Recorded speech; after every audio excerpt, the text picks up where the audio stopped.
Welcome to the part 2 of our Shanghai adventure.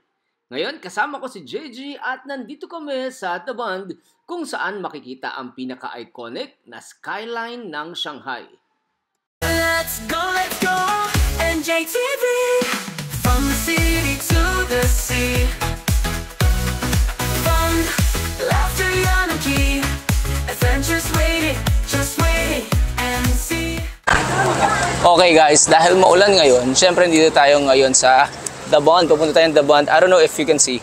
Nasa likod ko yung The Bund at saka yung Shanghai Tower. Right? Mamaya puntahan natin na mas malapitan. Pero kung mapapansin nyo dito sa The Bund, yung mga facade ng building, ginawa nilang mala Parisian. Right? Para may French accent. Okay? So ngayon, punta tayo sa lakad-lakad tayo. Ang haba na nilakad natin mula dun sa inistayan natin sa Nanjing. Ngayon, pupunta tayo sa The Bund. May option din kayo kasi meron silang parang underground train na pwedeng tumawid papunta dun sa tower. Alright, let's go!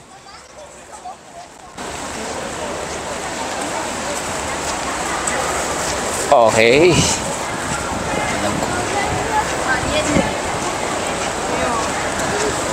Johnny. Okay. Yeah, Shanghai Tower. That's the tower already. Siyempre, tatawid tayo sa kabila, guys. Right? At ayun, Redentor.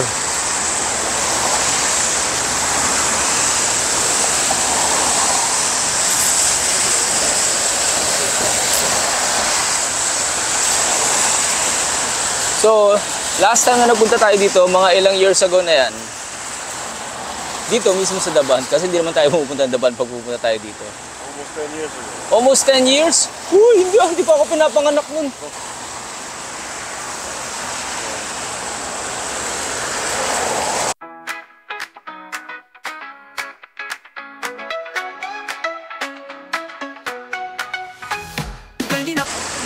Come on. Taking tawid. Taking tawid.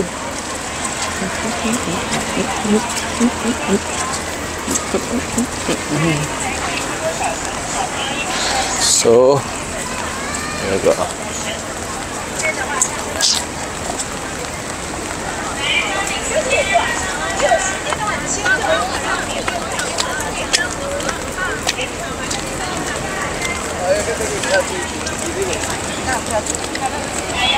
That's The Bund already.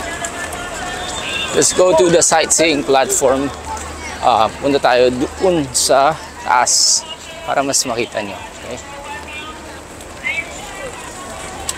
So free, together we shine. You and me, join the journey. It's NJTV. Tahimik pero games are right. Sa bawat trip, lagi side by side. From sunset. Basically, pupunta tayo dito para sa view. Right? There it is. With a lot of tourists.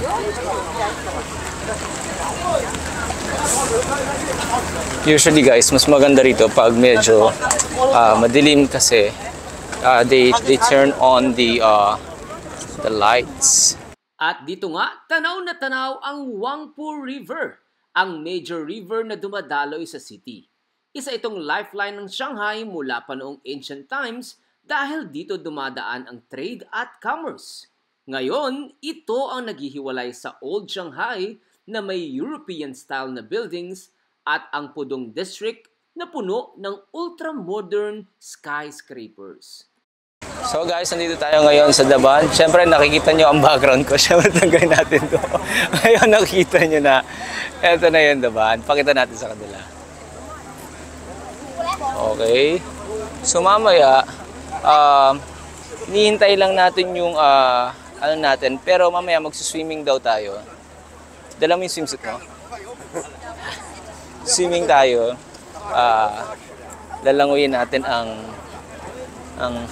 anong river to? Huangpu? Hindi nag-research. Hindi kami nag-research talaga para sa vlog na to dahil wala naman talagang, dahil ito naman ay hindi educational vlog. Ito naman ay just a random, right? What can you say? It's Wangpu yan, Wangpu. May river ng Shanghai. Ng Shanghai, okay. Parang Pasig River lang. Ooh. Right, so, there. So,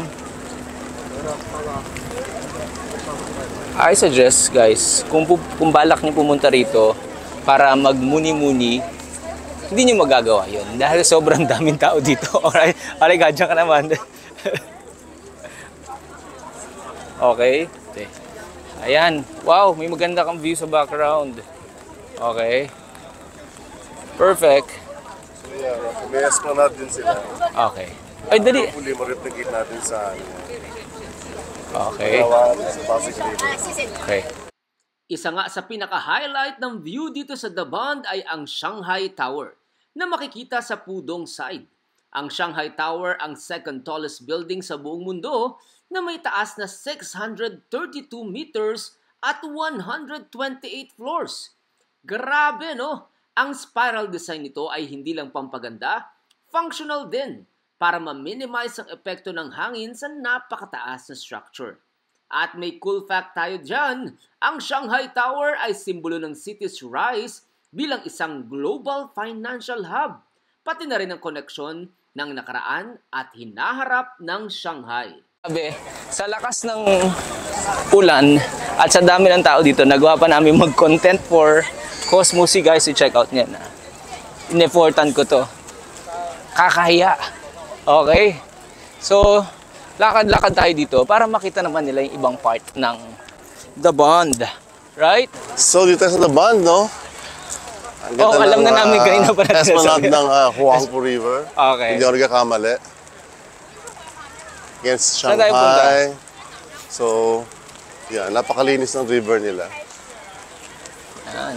That's the best. Pero dahil nakalimutan na natin yung about this Shanghai Tower.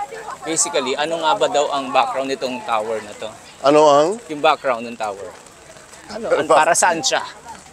Ha? Para saan siya? Is it an antenna? I think it's a telecom. It's a telecom? Telecom tower. It's a usually. telecom tower. Yeah. Okay. So, So yan. Zoom Send natin ng konti observatory. para makita nyo. tower na lang. Basang-basa na yung camera. Actually, sabi ko nga kanina, no, mas ma-appreciate nila ito kung medyo madilim kasi binubuksan nila yung lights, right? Malakas na ang ulan. Isang ulan, hanap tayo ng masisilungan natin. Total naman, yan at yan din lang naman ang makikita nyo dito sa The Bund. Lakad tayo, hanap tayo ng lugar. Pag lumingon ka naman sa kabilang side ng river, nandito ang mga European style na buildings sa The Bund. Bakit mukhang French or British inspired ang mga ito? Dahil noong 1800s, ang area na ito ay naging bahagi ng international settlement kung saan maraming foreign traders ang nanirahan. Kaya ang mga structures dito ay mukhang colonial era, European, eleganteng reminder ng history ng Shanghai bilang isang international port city. Maulan na vlogging.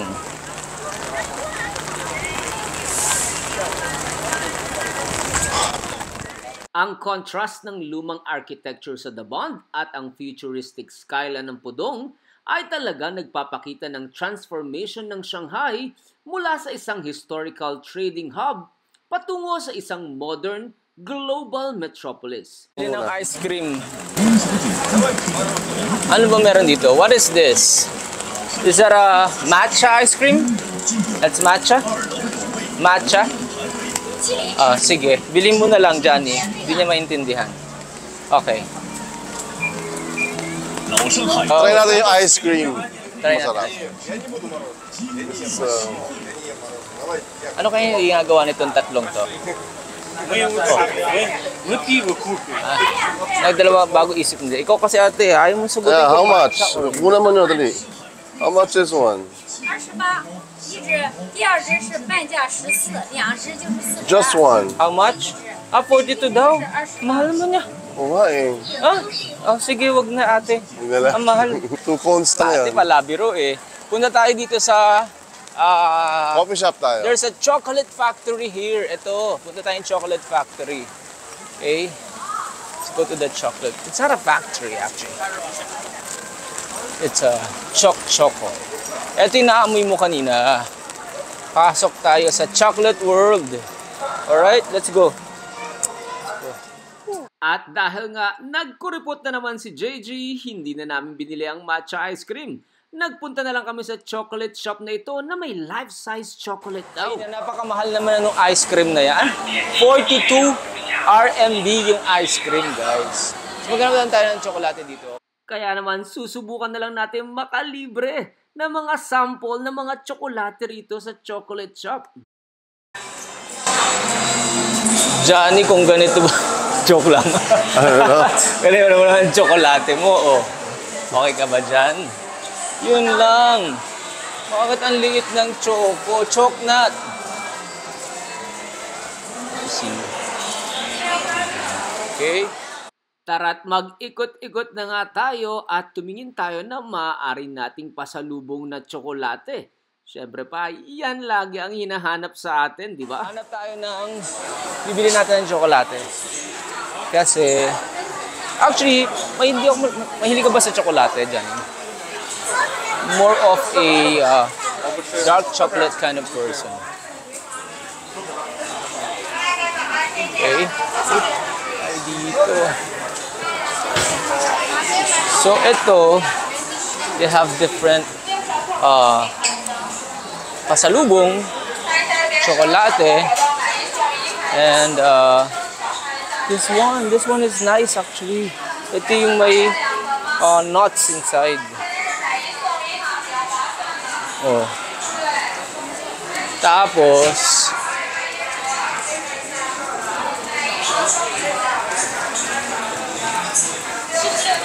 yun siya. At least when you have this, you have 99 for 3. So, sino ba yung girl? Ito yung cow. They have the orange chocolate, guys. Ito, ang sarap niyan. Very good yan. Uy, ayun pala. Kung you wanna go there, punta tayo dun sa kabila. Dun tayo mag-order nung minimithi mong ice cream. Ice cream chocolate. There. You want that? Oh, tanungin mo na muna kung magkano. Oh, 29, 49. Huh? Mahal pa rin. Ano tayo na? Ang kukuripot. Ang kukuripot. Oh, eto. Oh, wow. They have different chocolates here. They have black chocolate. Actually, pumila lang talaga tayo dito para manghingi ng sample. Can I try the dark one? This one? The dark, yeah. Oh, tikman mo rin sa'yo dyan. Masarap ba?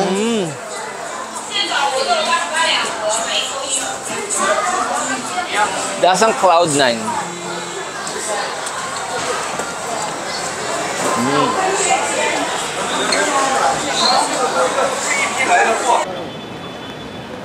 We are walking back to Nanjing. Nanjing East, right? On our way back to the hotel, enjoy na lang namin ang palinga-linga at paglalakad sa Nanjing Pedestrian Road, isa sa mga pinaka-busy na shopping street ng Shanghai. Ang daming tao, lights at energy. Perfect ito kung gusto mong ma-feel ang vibrant ng syudad ng Shanghai. Let's take off while the limit. Our episode, let's make it legit. Samana, feel the ride. Adventure waits right by our side. Let's go, NJTV. From the city to the sea. Fun. Shanghai is truly a mix of old, warm charm and cutting-edge modernity. Tara na, lakad ulit tayo at explore more next time. Live so free.